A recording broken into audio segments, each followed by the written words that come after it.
Hello, Kabayan! Thank you for joining me on this lovely Sunday morning, the first day of the working week on our program, Kabayan in Dubai. Today, I am so happy to share to you our guest. He is a motivational speaker, headhunter, and fine dining aficionado. But above all, he is one of the most sought after Filipino recruiters in the GCC and is known to place the best people in best companies. I am so proud to have you here with us, Mr. Jerry Silairo.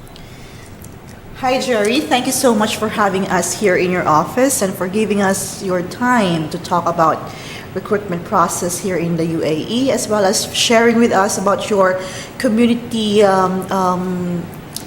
efforts to build within our Filipino expatriate community.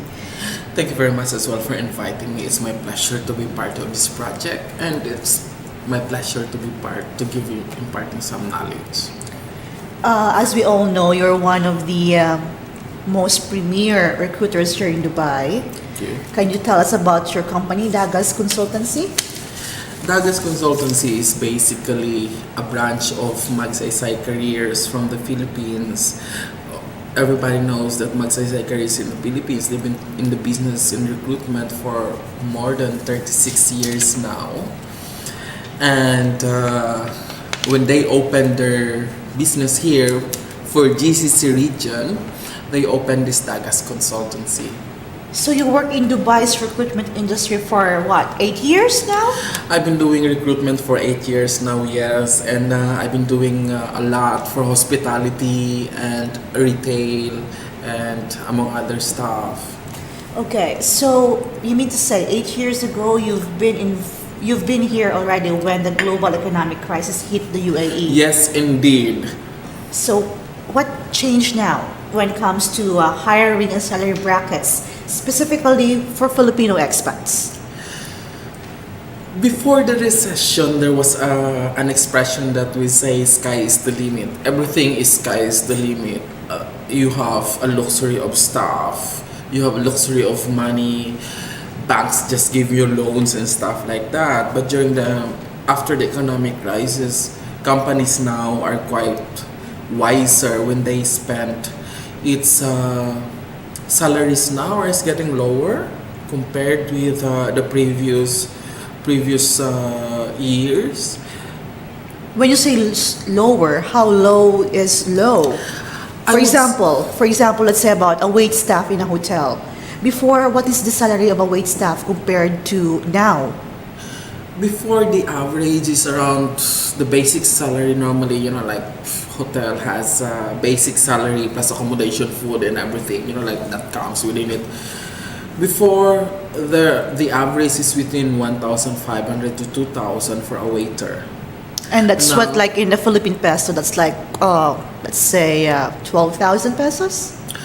No, Around 14,000 yeah, pesos? No, it's I would say around 18 to 20,000 pesos as basic, and then of course on top of that they get accommodation, transportation, food, and everything in between, and they get service charge and tips. But now after the economic crisis in 2008, 2009, and 2010, the average salaries now is just 1,200 dirhams. So if you compare it, I think I would say that it's now like 20% less, especially for Filipinos. And we have a new rule that our labor department in the Philippines, Apollo OWA, has mentioned that basic salary should be at least 1,500 for Dubai. Okay. So do you think it is being met by the employers? That is the big question. Because some employers and some recruitment companies, like I will not name names, they were going to put salary bracket like 1,500 as basic to in the contract, and then when our kabayan would come here, they were going to change and like construct substitution. And of course, our kabayan cannot say no anymore because they're already here. 12,000 dirham, 1,200 dirhams is about like 12 to 15,000 pesos. That's a basic salary for a waiter. So basically, what we're saying here is that even though that the salary is not that feasible as before, but have you ever experienced or encountered that there's still a lot of Filipinos who wants to come abroad and work in hospitality industry? Especially if you are young, hospitality industry is a booming industry. I mean, come on, you can work in the most luxurious hotel like the Armani, Burj Al Arab, and among other stuff. I mean, this is this part of the world where hospitality is really like very serious business, and everybody, hospitality is sort of an interesting place to work with. So what do you think employers look for when they're hiring Filipinos? Hospitality industries here love Filipinos. Number one, of course, we have good personality. We're not anymore being trained to be hospitable. It's innate for Filipinos that we are so hospitable. We can speak very good English. We can communicate to people from all over the world. We are very presentable, and of course pretty young and energetic, and of course we always have the smile. That's always like our edge towards other nationalities. Like if you say waiter and waitress, they're like running around like for 12 hours. At the end of the day, they are still smiling and they still can enjoy their job. And most employers love that for having a Filipino staff. Let's talk about the Dubai Expo 2020. Can you be able to enlighten us what's the Dubai Expo 2020 is? Expo is gathering of nations. Like the last expo was in China, and it's a big thing. They are going to showcase something amazing. Like the telephone was showcased during the expo, and then when it was held in China, there are like 145 million people that came in.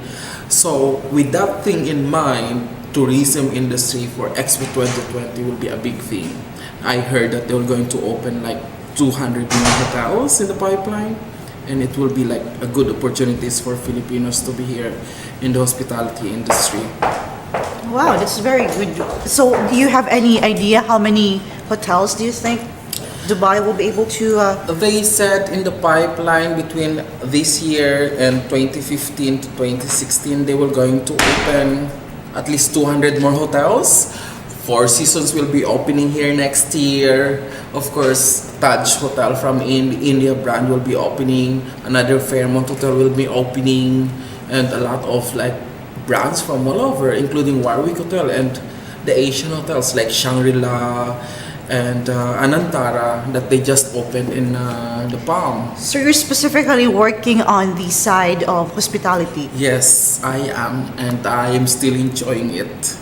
So do you want to venture on other aspects of the employment force like construction, retail, banking, finance? At the moment, our company is exploring, of course, Magsaysay is big with cruise lines and shipping and marine. So we have that side of business, but it's not that big at the moment.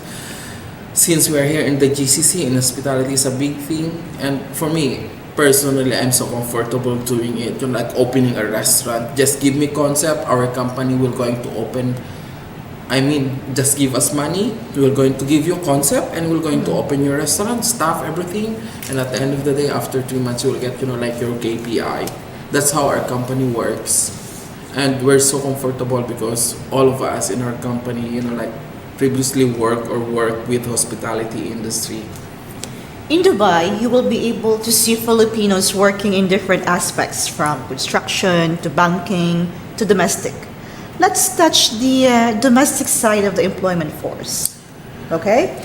As a recruiter, were you able to recruit domestic helpers from the Philippines?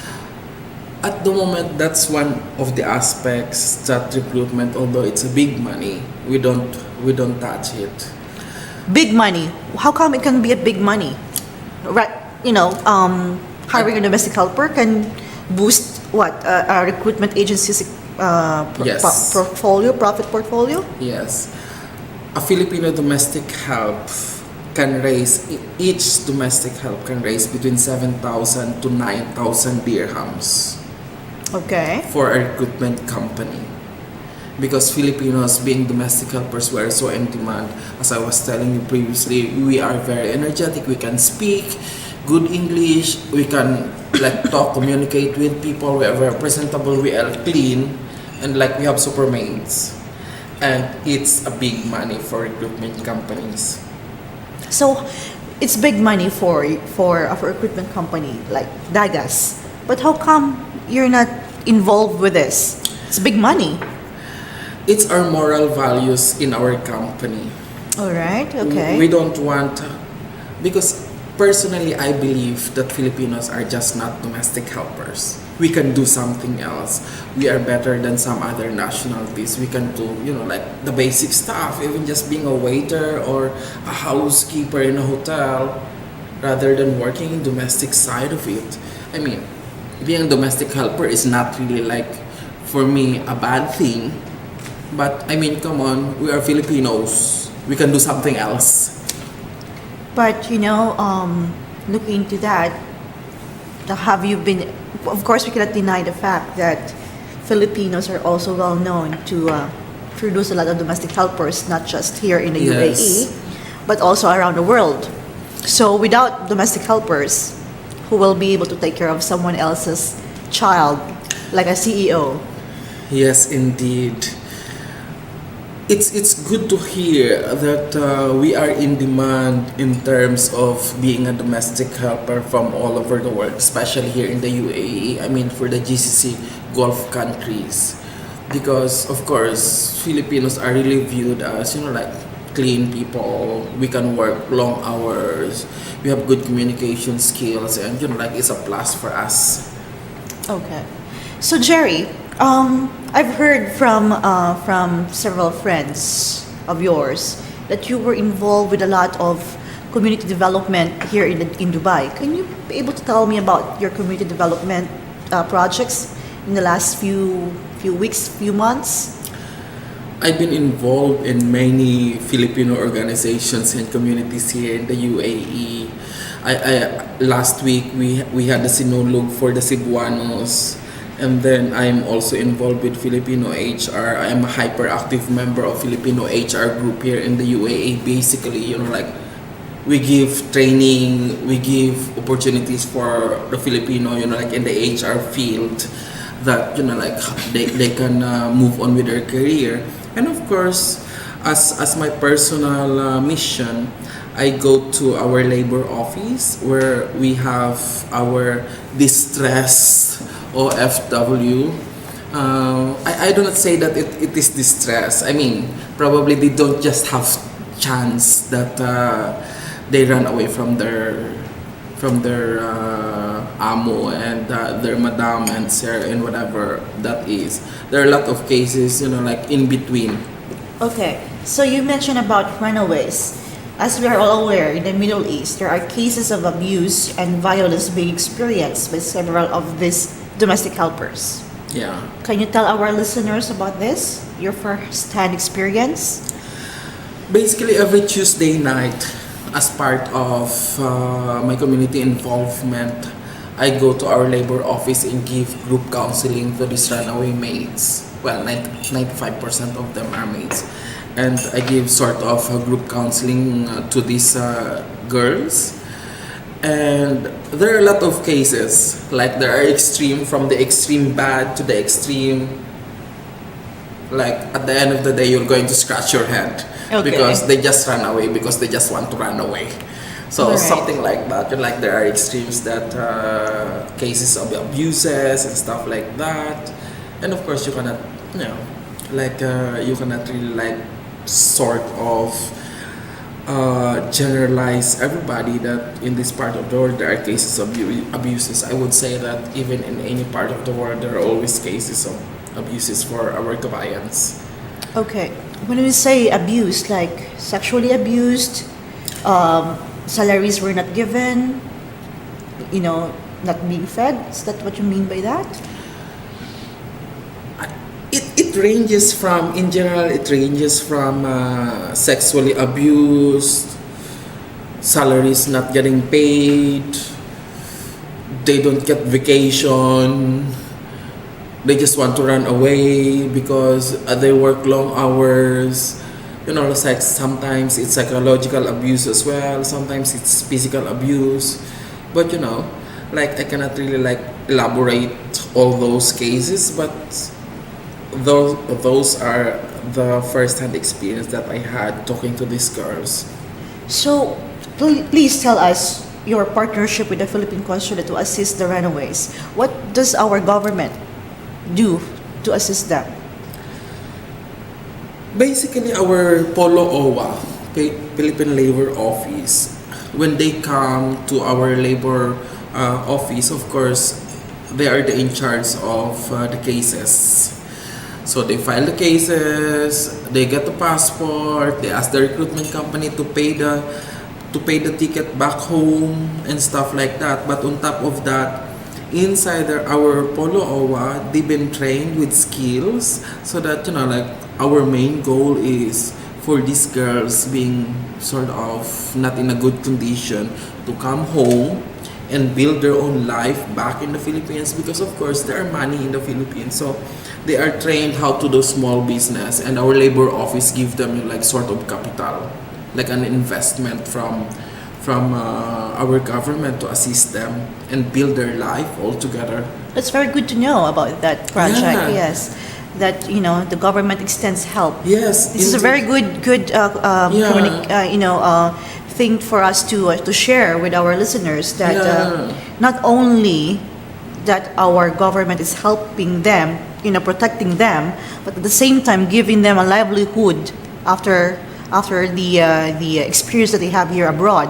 Yeah. So it's not always a negative thing, which is No, quite good to know. That's sort of I come in because our Polo OWA give them training in like small business, piggery, carpentry, beauty salon, massage, or stuff like that. And then I come in and give them support, like psychological support, like boost their ego, because they've been in the situation that they are not like comfortable with, so that's why they run away. So like I give them sort of confidence back. That's my main goal, and the main goal of our labor office is for them to encourage them to stay back at home and find good opportunities, start their own life after this incident in their life. So our government is really like supporting this us. I mean, like us Filipinos. So what can you share to our Filipino listeners right now? What can you tell them to encourage them to help out with this situation that our fellow kabayans has experienced? Can you be able to, give them encouragement to partake donations? At the moment, I don't believe in donations. I mean, our government are doing great. Like they have good enough. But I would say encourage these girls not to come here as domestic help, because we are very good people. We can communicate well. We can do something else other than being a domestic help. I'm not against domestic helpers, but like we can do something else. So for now, what can you say about Filipinos who wants to apply abroad, especially UAE, especially here in Dubai? Here in Dubai, number one, like in the industry that I'm in, well, number one, they have to be confident. They have to learn the basic skills in life. They have to accept the fact that coming here, there's a lot of sacrifices, family, friends, whatever. Like you have to give up everything. You have another life. So, number one is be confident, be presentable, have a good background, like in the hospitality industry, have your smile, and of course, be somebody else, because we can do something else. We can be in like in higher rank if we're like very good with what we're doing, which is in the hospitality industry. Filipinos are very, very good. All right. Thank you so much, Jerry, for your very wise words and for giving us your time to elaborate further about the recruitment here in the UAE, as well as giving us tips. So thank you so much for your time. It's my and pleasure to be with you and to be part of this project. All right. Thank you so much again. Thank you.